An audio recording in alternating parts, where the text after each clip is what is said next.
This is a disturbing content. Viewer discretion is highly advised. ఈ కథనం మిమ్మల్ని కాస్త కలవరపరచొచ్చు. దీనికి సంబంధించి తగిన జాగ్రత్తలు తీసుకోవాలని ఆర్టీవీ సూచించడం జరుగుతోంది.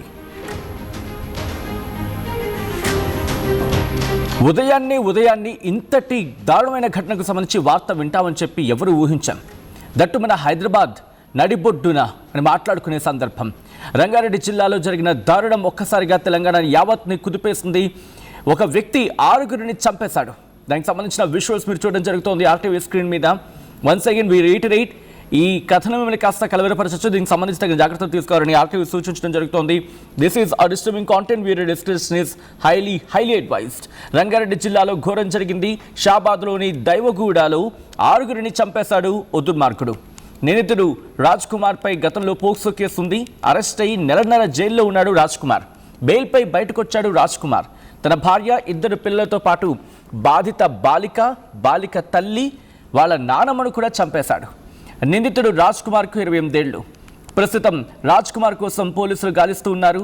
6గురిని కిరాతకంగా చంపి పోలీసులకు ఫోన్ చేశాడు నిందితుడు. మీరు వింటోంది అక్షరాల నిజం.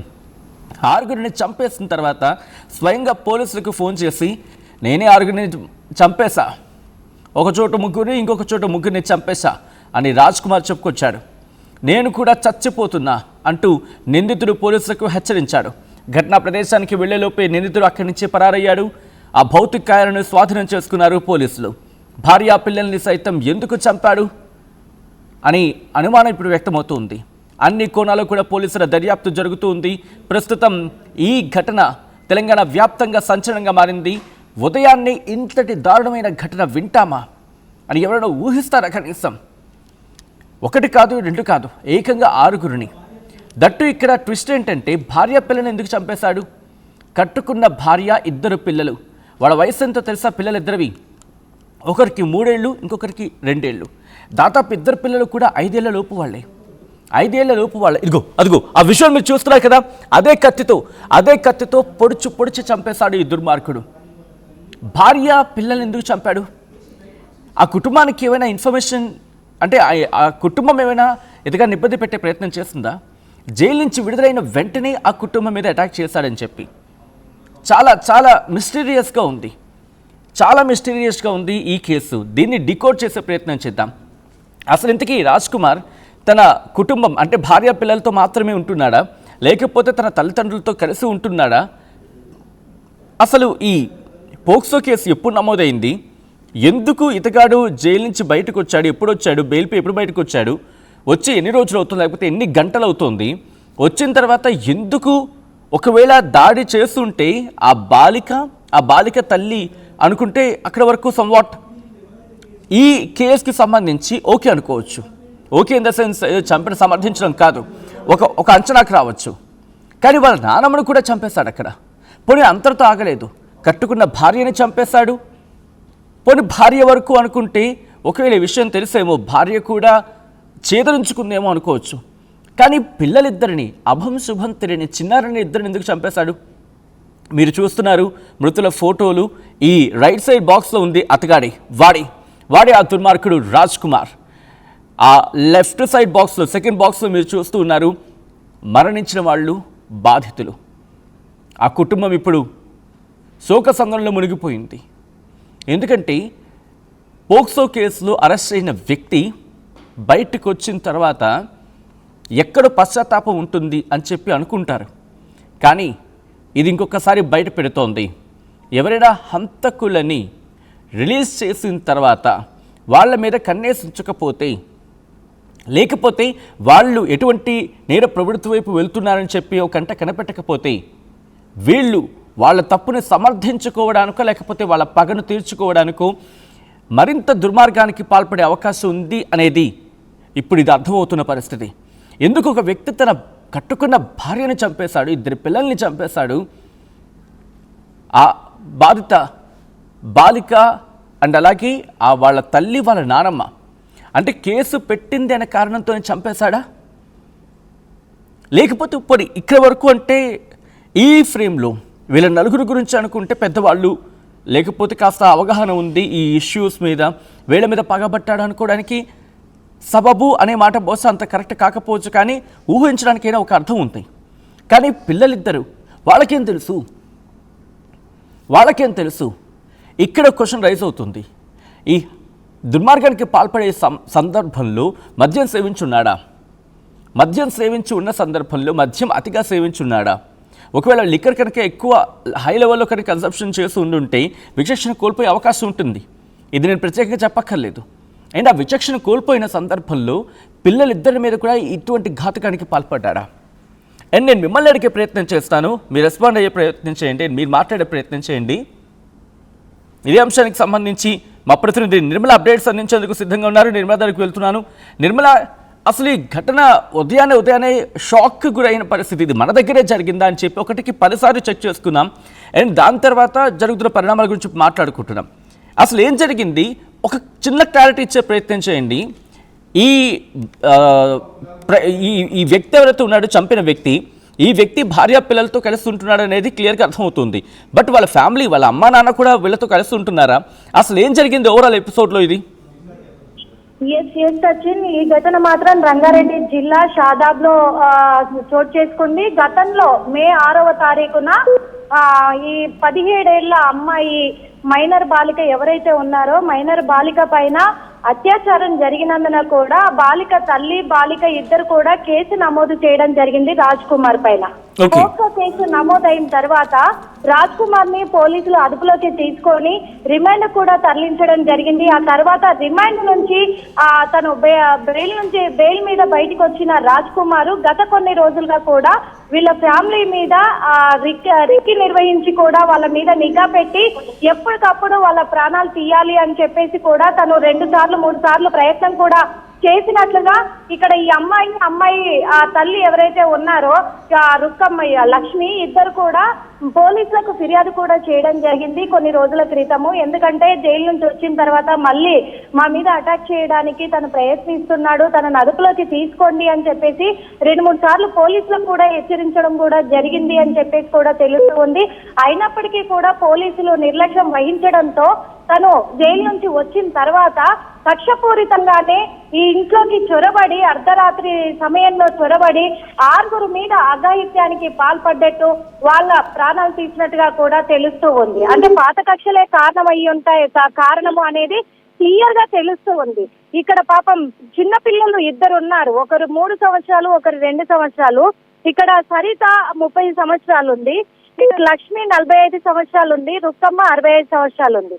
మైనర్ బాలిక 17 సంవత్సరాలు. ఈ 17 సంవత్సరాల బాలిక పైనే గతంలో అత్యాచారానికి పాల్పడ్డాడు రాజ్ కుమార్. కాబట్టి ఈ పోక్సో కేసు అది కక్షపూరితంగా పెంచుకొని తను పక్క ప్లాన్ తోనే ఈ అఘాయిత్యానికి పాల్పడ్డట్టుగా తెలుస్తూ ఉంది. అదొకటి. ఇంకొక విషయం ఏంటంటే ముగ్గురిని ఒక చోట ప్రాణాలు తీయడం కూడా జరిగింది. ఇంత దారుణం అంటే అతి దారుణంగా, అతి కిరాతకంగా కూడా ఈ దారుణానికి వడిగట్టాడు. ఇది చేసిన తర్వాత, ఇంత దారుణానికి వడిగట్టిన తర్వాత మళ్ళా రాజ్ కుమారే పోలీసులకు ఫోన్ చేసి నేను ఇలా చేశాను, దీనికి కారణం నేనే, కాబట్టి నేను కూడా ప్రాణాలు తీసుకోవాలనుకుంటున్నాను అని చెప్పేసి పోలీసులకు ఫోన్ చేసి ఫిర్యాదు తనే మళ్ళీ చెప్పడం కూడా జరిగింది. తను ఇచ్చిన సమాచారం మేరకే పోలీసులు హుటాహుటిన అక్కడికి చేరేసరికి ఎక్కడెక్కడ తను ఈ అఘాయిత్యానికి పాల్పడ్డాడు అనేది కూడా అదే పోలీసులకు ఇచ్చిన వివరాలు. ప్రయత్నం చేయండి.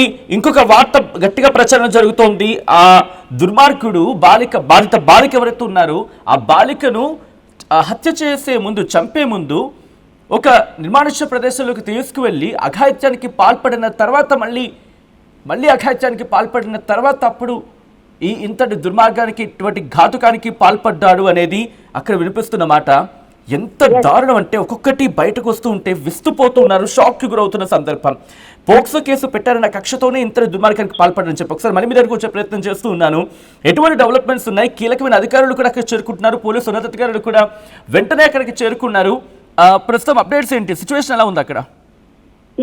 సచిన్, పోలీసులు మాత్రము బృందాలుగా ఏర్పడ్డారు. ఇప్పుడు నిందితుడు పరారీలోనే ఉన్నాడు. నిందితుడిని పట్టుకోవడానికి 3 బృందాలుగా పోలీసులు ఏర్పడి నిందితుని కోసం గాలింపు చర్యలు చేపడుతున్నారు. అలాగే మృతదేహాలకు మాత్రం పోస్టుమార్టం నిమిత్తము ప్రభుత్వ ఆసుపత్రికి కూడా తరలించడం జరిగింది.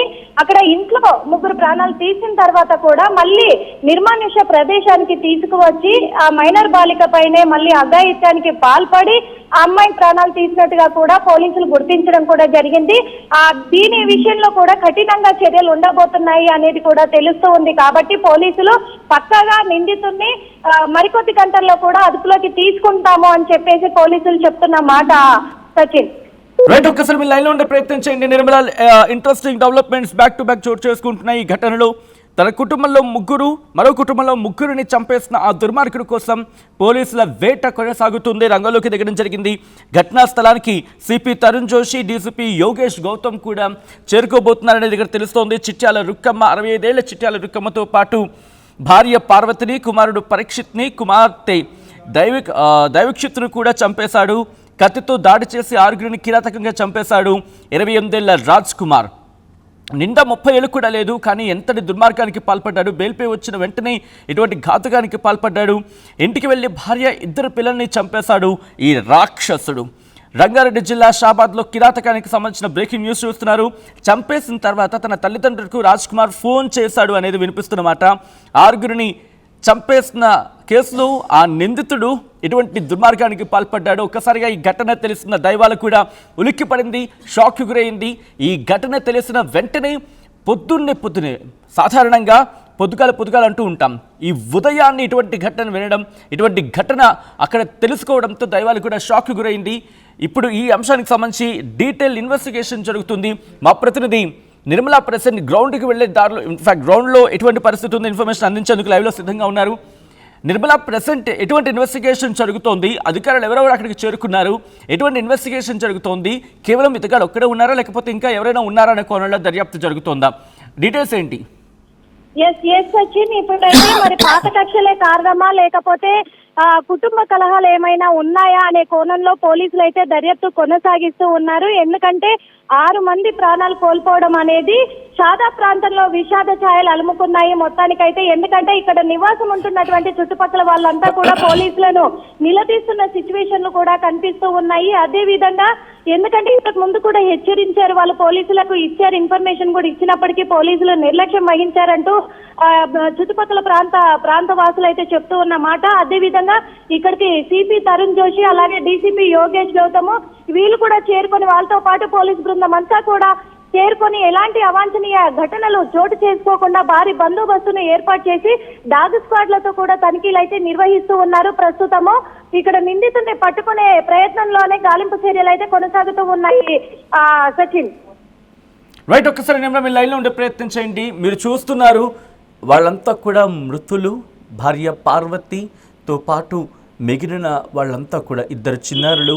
అదుగు ఆ కత్తితోనే విచక్షణ రహితంగా, అత్యంత దుర్మార్గంగా, అత్యంత కిరాతకంగా, అమానవీయంగా, కనీసం పిల్లలు కట్టుకున్న భార్య, కన్న పిల్లలు అనే విచక్షణ కూడా లేకుండా వాళ్ళ ముగ్గురుతో పాటు తన మీద కేసు పెట్టింది అని ఆ కక్షతో ఆ బాలికను నిర్మానుష్య ప్రదేశంలోకి తీసుకువెళ్ళి లైంగిక దాడికి పాల్పడి, అఘాయిత్యానికి పాల్పడి, నానా చిత్రహింసలు పెట్టి ఆ తర్వాత మళ్ళీ అఘాయిత్యానికి పాల్పడి చంపేశాడు ఈ నరరూప రాక్షసుడు.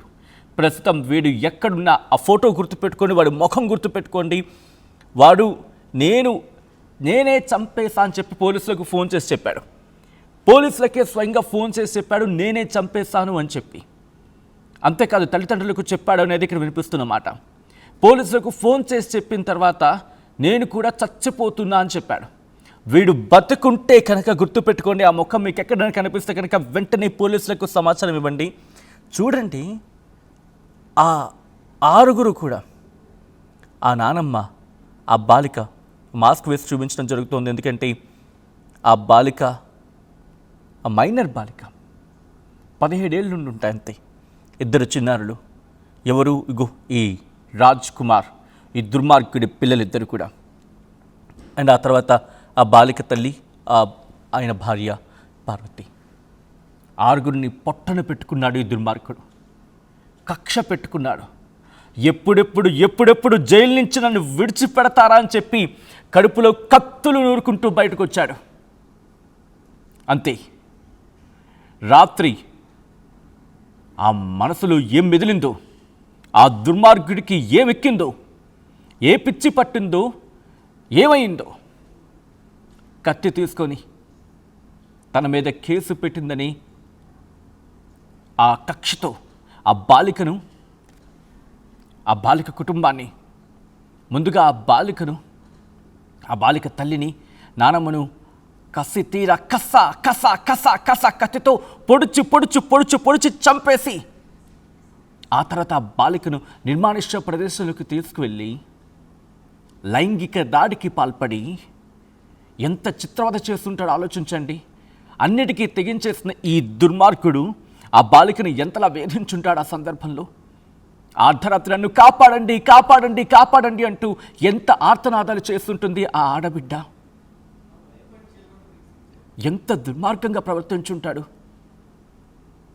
తన మీద కేసు పెట్టింది అని చెప్పి ఇక అక్కడి నుంచి ఆ బాలికను చంపేసిన తర్వాత తన కుటుంబం, కట్టుకున్న భార్య అనే కనికరం లేకుండా కనీసం కార్యేషు దాసి కరుణేషు మంత్రి అని చెప్పి చేసిన వాగ్దానాలు మర్చిపోయి భార్య అనే కనీసం మమకారం లేకుండా ఆ భార్యను చంపేసి అక్కడి నుంచి నాన్న అని పిలిచిన ఆ నోటిని, ఆ గొంతుని ఈ దుర్మార్గుడు ఇంకేం మాట్లాడాలి? వీడా మనిషి అంటే చూడండి, ఆ కత్తి చూడండి. కనీసం పిల్లలకి ఏదైనా చిన్న మేకు లాంటిదో, చిన్న సూదో, చిన్న ముళ్ళు గుచ్చుకుంటేనే తండ్రి మనసు విలవిల ఆడిపోతూ ఉంటుంది. అటువంటిది దుర్మార్గుడు. నేను మిమ్మల్ని అడిగే ప్రయత్నం చేస్తున్నాను, మీరు కనుక ఇప్పుడు రియాక్ట్ కాకపోతే ఇటువంటి ఘటనలు పునరావృతం అయినా ఆశ్చర్యపడవలసిన అవసరం లేదు. ఎందుకంటే ఒక పోక్సో కేసు పెట్టిన తర్వాత బెయిల్ మీద బయటకు వచ్చేసాడు కదా, కించిత్ పశ్చాత్తాపమైనా ఉంటుంది అనుకుంటే కాదు. ఆ పశ్చాత్తాపం పగగా మారింది. ఆ పశ్చాత్తాపం పగగా మారి పాము పడగై తన కుటుంబాన్నే కాటేసింది. ఈ విష సర్పం తన కుటుంబంతో పాటు ఆ బాధిత బాలిక కుటుంబానికి కూడా వాళ్ళ జీవితాలను పూర్తిగా చిదిమేసింది. ఒక్కసారిగా అందరూ షాక్ గురయ్యారు. బెయిల్పై రిలీజ్ చేయడమే తప్ప, ఇలాంటి దుర్మార్గుల్ని బెయిల్పై విడిచిపెట్టడమే తప్ప, బెయిల్పై విడిచిపెట్టే ముందు వీళ్ళ మానసిక పరిస్థితి ఏంటో చూసి ఇకపై విడుదల చేయాలా? మా ప్రతినిధి నిర్మల అప్డేట్స్ అందించేందుకు ఫోన్ లైన్లో కంటిన్యూ అవుతున్నారు. ఒకసారి నిర్మల దగ్గరికి వెళ్ళే ప్రయత్నం చేస్తాను. డెవలప్మెంట్స్ చాలా క్విక్గా చోటు చేసుకుంటున్నాయి. ఇప్పటికే అక్కడికి పోలీసులు చేరుకున్నారు. ఆ ఘటనా ప్రదేశానికి చేరుకొని పూర్తిగా ఆ ఘటనా ప్రదేశాన్ని వాళ్ళ స్వాధీనంలోకి తీసుకున్నారు. పెద్ద ఎత్తున పోలీసులు చేరుకున్నారు. డీసీపీ యోగేష్ గౌతమ్, సిపి తరుణ్ జోషి కూడా ఘటనా ప్రదేశానికి చేరుకొని ఆ పరిస్థితిని పరిశీలిస్తూ ఉన్నారు. పూర్తిగా ఆ ప్రాంతాన్ని వాళ్ళ ఆధీనంలోకి తీసుకున్నారు. మా ప్రతినిధి నిర్మల అప్డేట్స్ అందించేందుకు సిద్ధంగా ఉన్నారు. నిర్మల, ప్రస్తుతం దైవాలగూడలో ఎటువంటి భీతవాహ పరిస్థితి ఉంది? అక్కడ వాళ్ళు ఎటువంటి భయభ్రాంతులకు లోనవుతున్నారు?